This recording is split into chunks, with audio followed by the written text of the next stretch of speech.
Ça fait longtemps que en fait, j'avais envie de réinterpréter les personnages de JR et Sue Ellen. Et je trouve qu'Armelle, en Sue Ellen, c'était presque une évidence.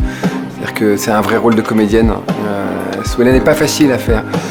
L'équipe, ils ont beaucoup travaillé sur la tenue, beaucoup travaillé. C'est presque une photo de cheveux.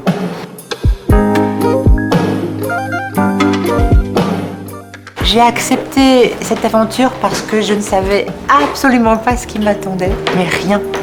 Et ça, c'est une aventure, de sauter dans le bain sans savoir.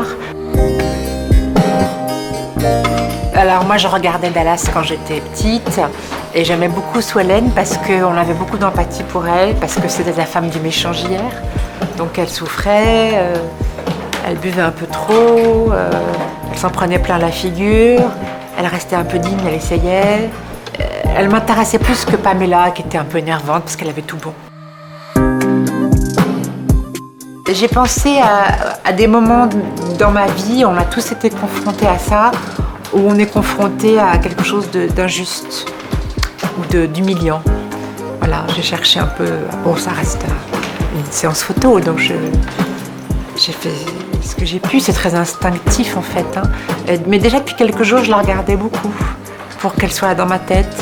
Donc j'avais quand même très présent à l'esprit ces yeux très expressifs, cette bouche un peu molle, un peu... ce mélange entre les photos de l'époque qui étaient faites pour la promotion, où elle était impeccable, assez fière et tout, assez digne. Et puis le rôle quand elle le jouait, où c'était peut-être moins brillant, enfin, avec de la souffrance. Bon, ça reste un divertissement parce que c'est drôle de se mettre dans la peau d'un personnage. Mais c'est un personnage qui me touche, voilà.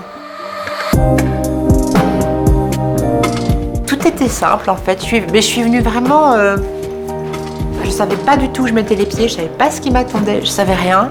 De demi-heure en demi-heure, il y avait des découvertes.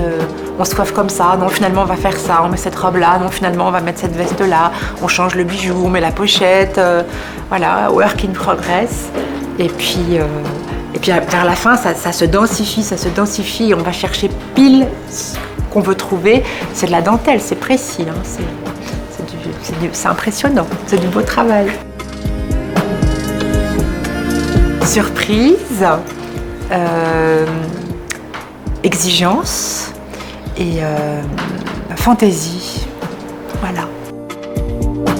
C'était incroyable de vivre ça. Je pensais pas qu'à l'âge que j'ai, je porterais une veste bleue électrique des années 80.